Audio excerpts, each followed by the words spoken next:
All right, welcome back to the channel. I am Mike from Fish Fanatics, and we're gonna be talking about grouper fishing today.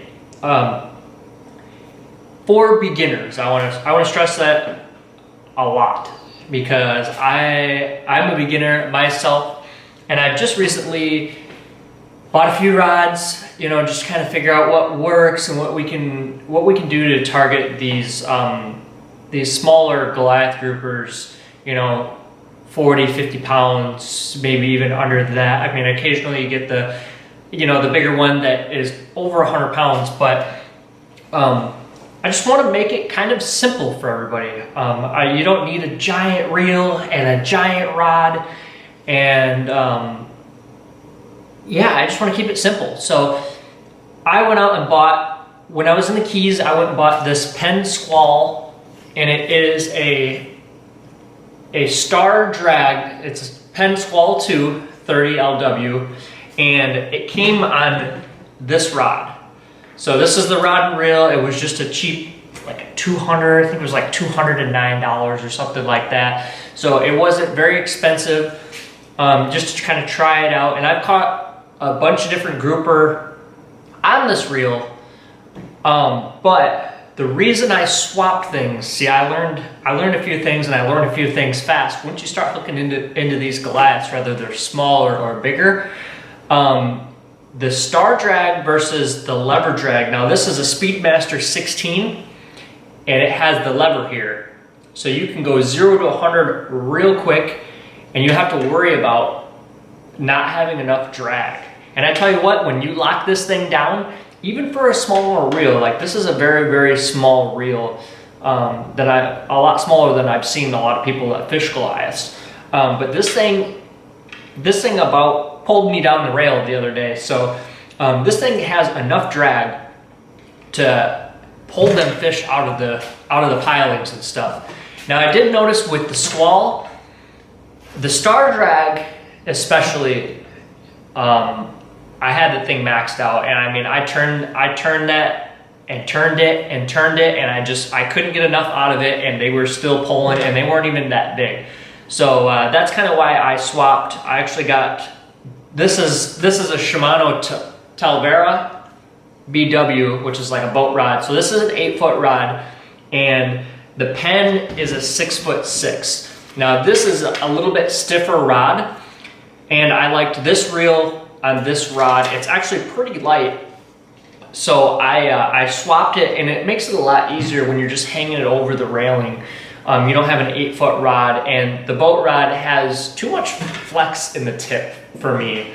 So I went to a shorter, stiffer rod. It definitely helped a lot, and I mean, you're not going to get every fish that you hook up on, but you know, it kind of is what it is when it comes to grouper fishing. You know, you hook into something that's going to be, you're kind of at their mercy, depending on, you know, what kind of structure you're fishing, or, you know, how big the fish is. I mean, obviously a rod and reel like this, you're not gonna land a 300 pounder. At least I wouldn't think you would, around a piling, you know, nevertheless. But, all right, so we got that out of the way. We got the rod and reel, and I definitely prefer the lever drag.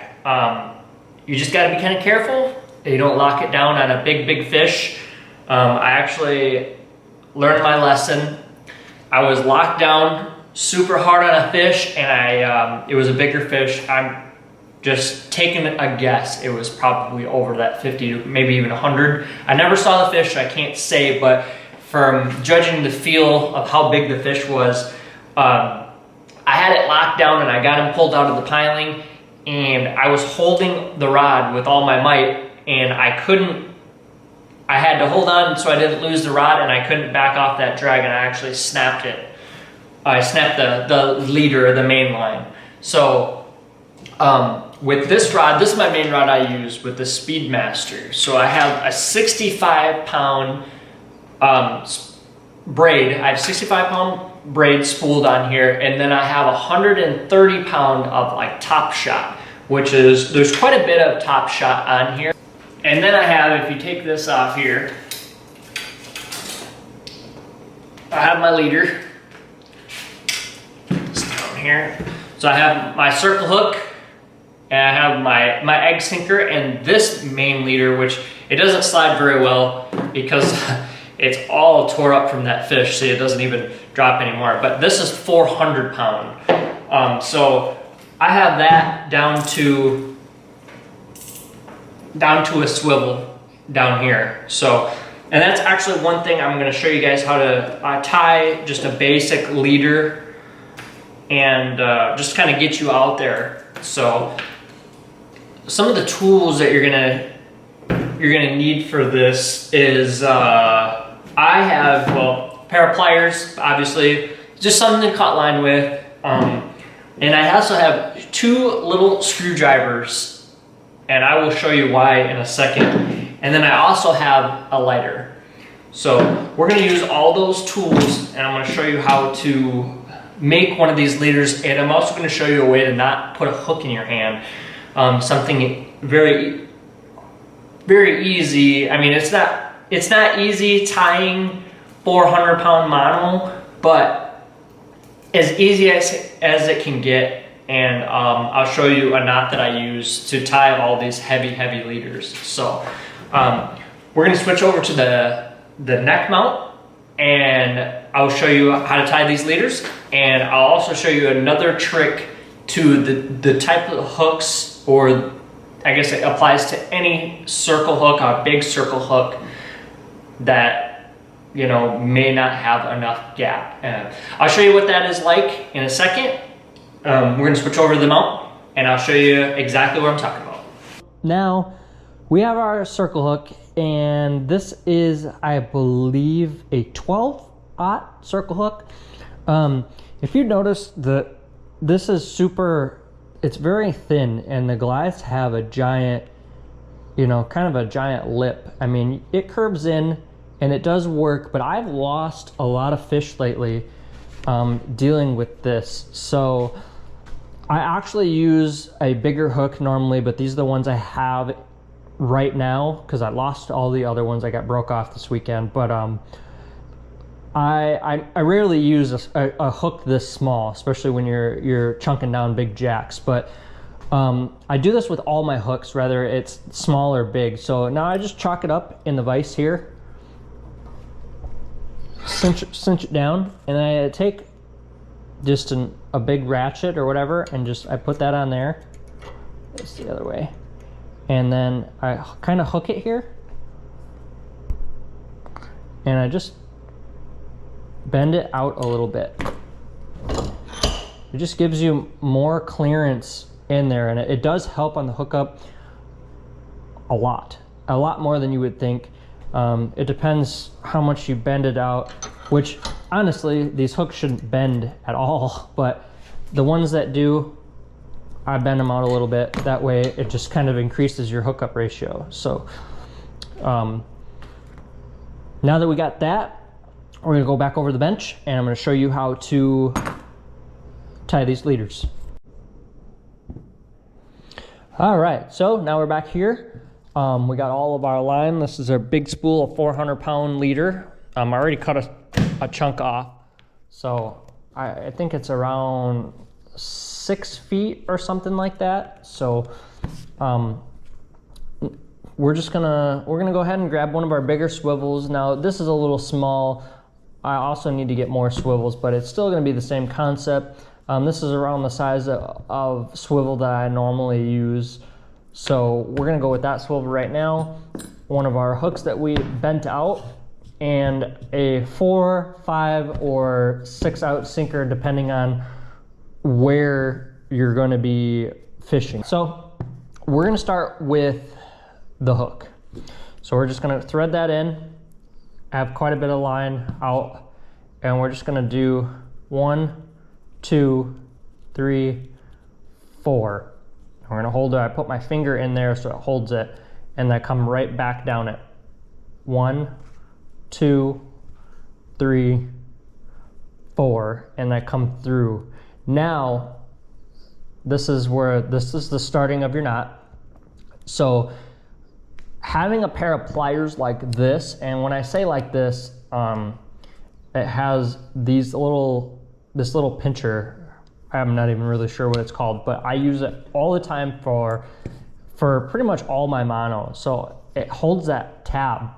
So now you can kind of lock it in a little bit, and then you can kind of pull it out. You wet it with your mouth and you pull it as tight as you can get it. Now, that's about as tight as I can get it by hand. You can kind of work your way down, but we're gonna go back over that in a little bit here. So we'll come back to that part.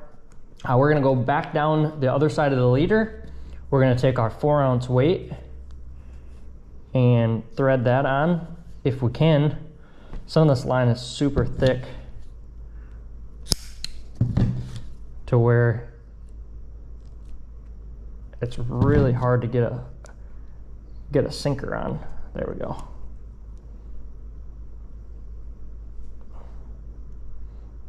A lot of the sinkers are not this hard to pull through. All right, well, we're gonna go with this one instead. So, all right, so there we go. We'll thread that down. That will be, this is, you know, what you call a knocker rig, your classic knocker rig. And now we're gonna go back to here. We're gonna do this, we're gonna do the same exact thing, and we're just gonna 1, 2, 3, 4. 1, 2, 3, 4. Try to wrap it around. It's a little harder with the swivel, but once you get that locked in there, grab it with your pliers, cinch it down. All right. Try to do that. There. That's about all we're gonna get as far for 400-pound mono. Now, the reason I have these two tools, I will show you something that I do. I have not seen anybody else do, but we're gonna go over here. Now, I'm in my garage right now, so this is gonna help a lot. But when I'm out on the water, I'll use a dock, a pier, anything, even my beach cart, and I'll kind of do that. But we're gonna go ahead and take this hook, and I just use this little piece in my garage right here. Slide that down there and wrap it around my hand and just pull. You can work that down and just pull. So now when you pull it tight, you have a nice little knot. So now I'm gonna do that again. I'll rehook this in there, and then I'm gonna grab my tool like this, and I'm gonna stretch that out all the way there, slide that sinker down and put this in here. Now I can hold it just like this. So now you gotta lube it up, and you can work this down and just pull on it. Just put some might into it, pull it out, and you have your perfect little knot. Now, the reason I have this, the small one is for smaller swivels. A bigger swivel like this, obviously that fits in there. But now we're gonna come back to the table here, and we're gonna cut this. I like to leave a little bit of a tag. Just cut her. Same with the hook. And now with the lighter, we're just gonna melt that so it mushrooms over. So both sides. And now we're gonna come up to our rod. This is our 130-pound attached to our main line over there. And we're just gonna do the same thing. Except I do 6. God, this 130-pound seems so much smaller after you do 400-pound test. But, and then with something like that, you can easily pull that tight. But there it is. That's it. So now we're set up for grouper fishing. So there you have it. We got your hook, your knot, your sinker, your leader, nice little swivel, and your main line. Talking about the different types of reels, it's definitely going to help people, especially their first time out. And I don't claim to be any expert. This is just something that works for me. It's something that I use. I'm sure as time goes on, I'm going to evolve. I'm going to use different stuff, different rods, different reels, different sized line. Like actually on this smaller pen, I think I have 80-pound Top Shot, which some people use. Some people use 200. So it really is all preference, but I'm just here telling you what I use and what has been working for me. Now, I have never caught a 300-pound Goliath, so I don't know what it takes to actually, bring something like that in. But as far as the type of fishing that I do, where I go, and how I've been catching them, this has really worked for me. So I hope you liked it. Don't forget to like, subscribe, leave a comment. If you have something better, just any type of input works. Maybe you have a favorite reel or a favorite rod that you use, or you don't use a swivel at all and you just use Top Shot. Everybody's method's different, and I'd like to hear it. So let me know. Leave a comment.